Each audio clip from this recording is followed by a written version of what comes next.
Law Insight Law, protecting your rights with integrity. শ্রম আইনের যে পরীক্ষাটা হবে শুক্রবারে, সেইগুলোর কিছু সংক্ষিপ্তভাবে কিছু প্রশ্ন উত্তর তৈরি করা হয়েছে, সেগুলো আলোচনা করা হচ্ছে সংক্ষিপ্তভাবে।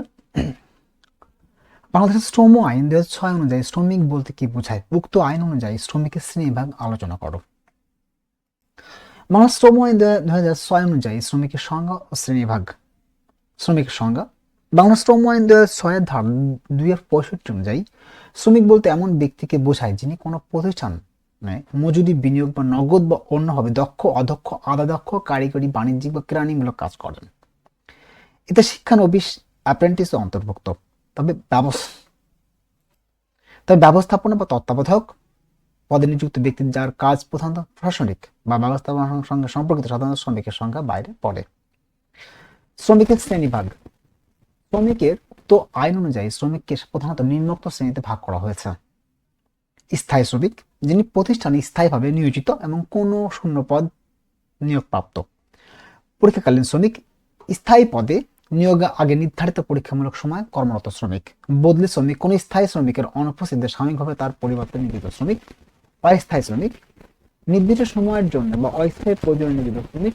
দৈনন্দিন ভিত্তিক শ্রমিক, অনিয়মিত বা দৈনন্দিন ভিত্তিতে স্বল্প সময়ের জন্য কাজ করেন এমন শ্রমিক।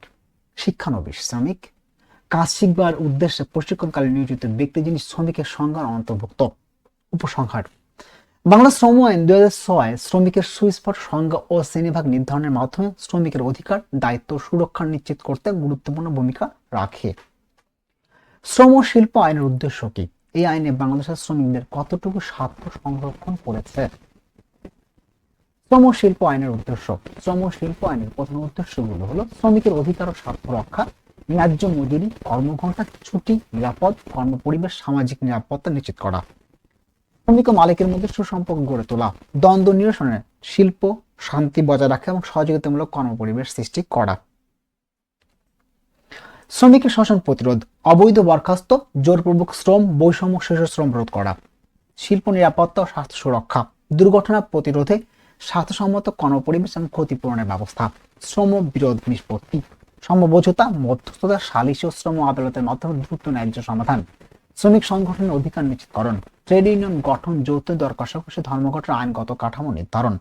শিল্প উৎপাদন, অর্থনৈতিক উন্নয়ন, শিল্পে শৃঙ্খলা, স্থিতিশীল ও উৎপাদনশীল বৃদ্ধি। বাংলাদেশ শ্রমিকদের স্বার্থ সংরক্ষণে এই আইনের ভূমিকা: বাংলাদেশ শ্রম আইন 2006 সংশোধনের সহ শ্রমিকদের স্বার্থ সংরক্ষণ উল্লেখযোগ্য ভূমিকা রেখেছে। যে ক্ষেত্রে স্বার্থ সংরক্ষিত হয়েছে: মজুরি ও কর্মঘণ্টা, ন্যূনতম মজুরি, অতিরিক্ত কাজের মজুরি এবং দৈনন্দিন সাপ্তাহিক কর্মঘণ্টা সীমা নির্ধারণ। ছুটি ও কল্যাণ, সাপ্তাহিক ছুটি, বার্ষিক অসুস্থতা ও মাতৃকালীন ছুটি বিধান।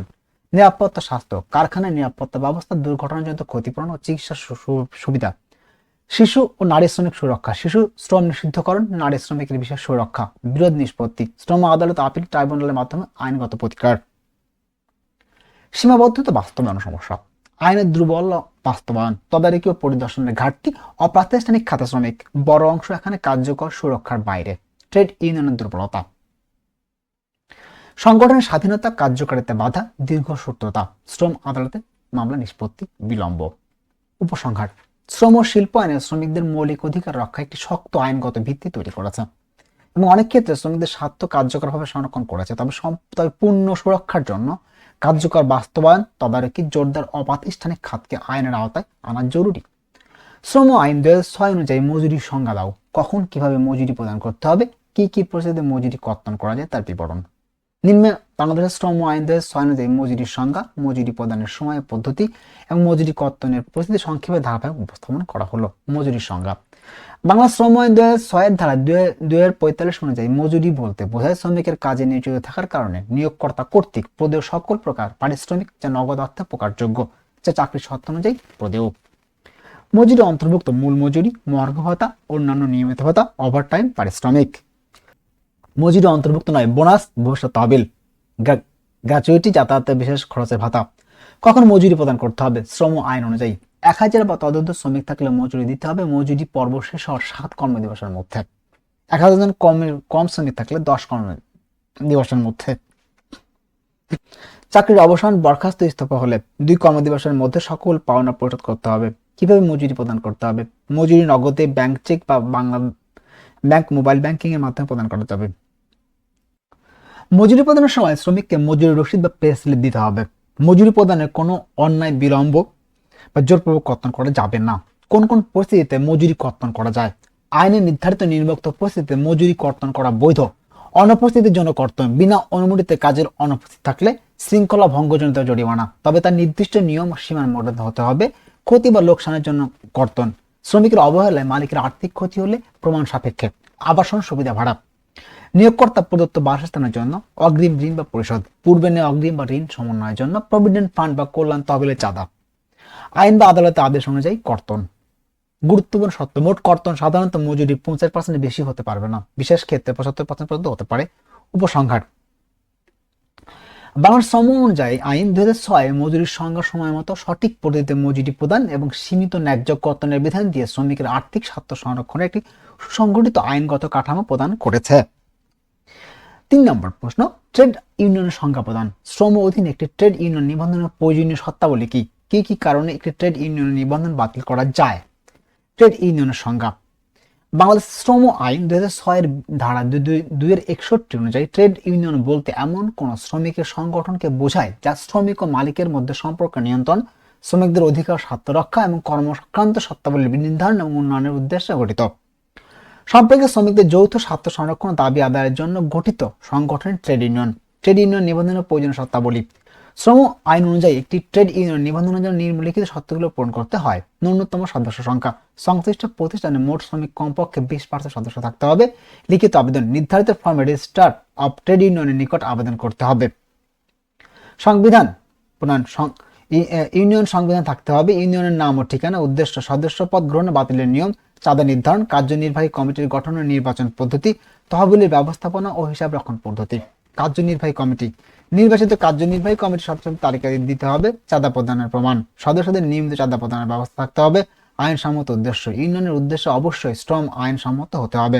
ট্রেড ইউনিয়নের নিবন্ধন বাতিলের কারণ, নিম্নলিখিত কারণে একটি ট্রেড ইউনিয়নের নিবন্ধন বাতিল করা যেতে পারে। আইন বা সংবিধান লঙ্ঘন, শ্রম আইন বা ইউনিয়নের নিজস্ব সংবিধান লঙ্ঘন করলে, ভুল বা মিথ্যা তথ্য প্রদান, নিবন্ধনের সময় মিথ্যা তথ্য ভুয়া কাগজপত্র দাখিল করলে, ন্যূনতম সদস্য সংখ্যা বজায় না থাকা, নির্ধারিত 20% সদস্য সংখ্যা বজায় রাখতে ব্যর্থ হলে, অবৈধ বা ক্ষতিকর কার্যক্রমে জড়িত হওয়া, বেআইনি কার্যকলাপ, সহিংসতা বা শিল্প অশান্তি সৃষ্টিতে জড়িত হলে নিষ্ক্রিয়তা, দীর্ঘ সময় ধরে ইউনিয়নের কোনো কার্যক্রম না থাকলে, ট্রেড রেজিস্টার নির্দেশ অমান্য, রেজিস্টার অব ট্রেড ইউনিয়নের বৈধ নির্দেশ পালন না করলে।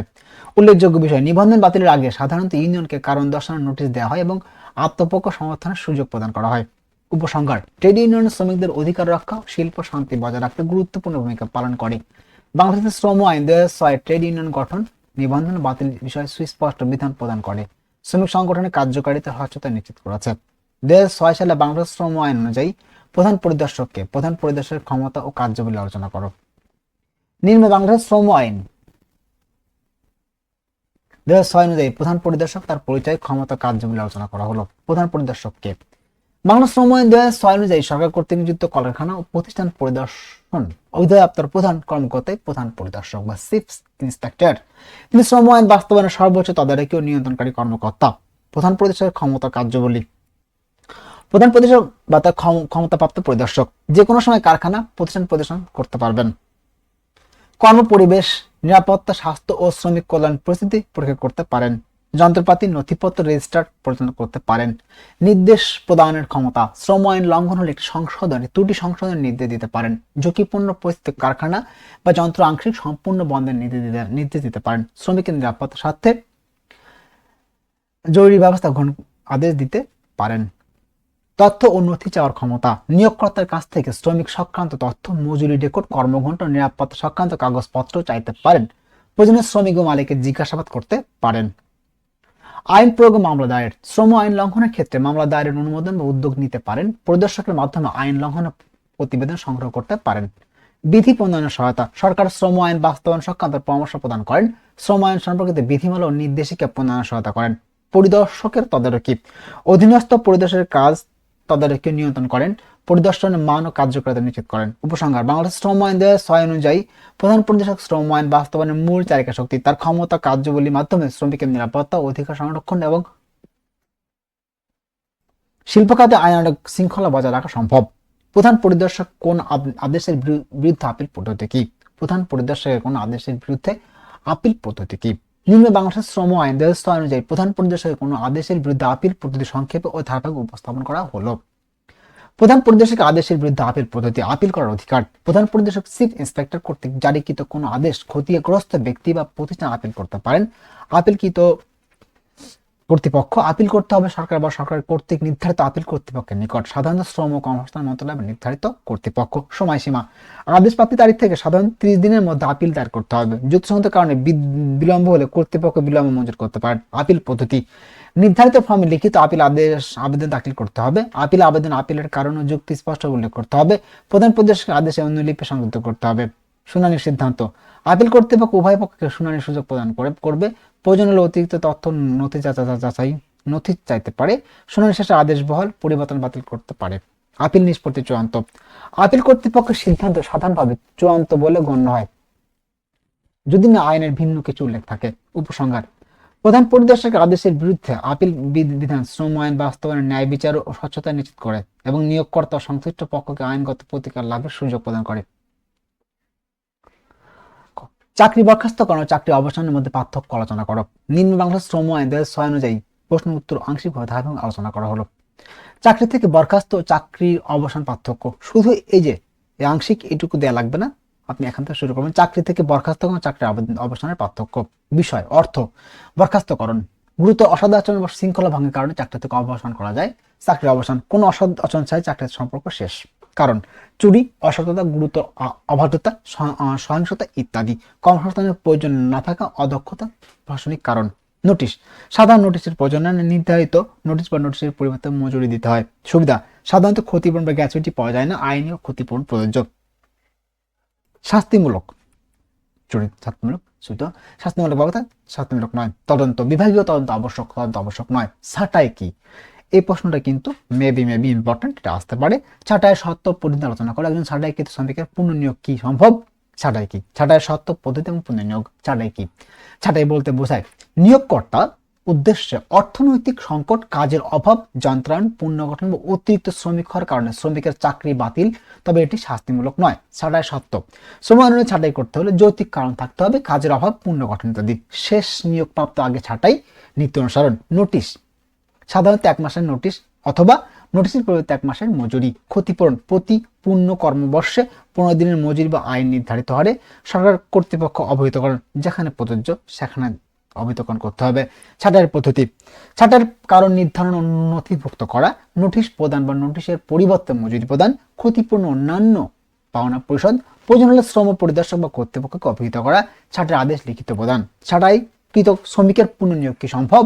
হ্যাঁ, সম্ভব। শ্রম আইন অনুযায়ী ছাঁটাইয়ের পর নির্দিষ্ট সময়ের মধ্যে যদি একই ধরনের পদে নতুন শ্রমিক নিয়োগ প্রয়োজন হয়, তবে ছাঁটাইকৃত শ্রমিককে অগ্রাধিকার দিয়ে পুনর্নিয়োগের সুবিধা দিতে হবে। শ্রমিক উপযুক্ত হলে তাকে পুনর্নিয়োগ আইনসম্মত কাম্য। উপসংহার: বরখাস্তকরণ ও চাকরি অবসানের মধ্যে মৌলিক পার্থক্য হলো একটি শাস্তিমূলক, অন্যটি প্রশাসনিক। ছাঁটাই শ্রমিকের দোষে নয়, তাই আইনের নোটিশ, ক্ষতিপূরণ ও পুনর্নিয়োগের সুযোগ দিয়ে শ্রমিকের স্বার্থ সুরক্ষিত হয়েছে। 6. কিভাবে ক্ষতিপূরণ সংক্রান্ত বিরোধ নিষ্পত্তি হয়? ক্ষতিপূরণ সংক্রান্ত চুক্তির কি নিবন্ধন প্রয়োজন? এর অভাব কি প্রতিদ্বন্দ্ব হয়? নিম্ন বাংলা শ্রম আইন 2006 অনুযায়ী ক্ষতিপূরণ সংক্রান্ত বিরোধ নিষ্পত্তি, ক্ষতিপূরণ সংক্রান্ত চুক্তি নিবন্ধন না থাকলে পরিণতি ধারাবাহিকভাবে আলোচনা করা হলো। কিভাবে ক্ষতিপূরণ সংক্রান্ত বিরোধ নিষ্পত্তি হয়? শ্রমিকের দুর্ঘটনা, আঘাত,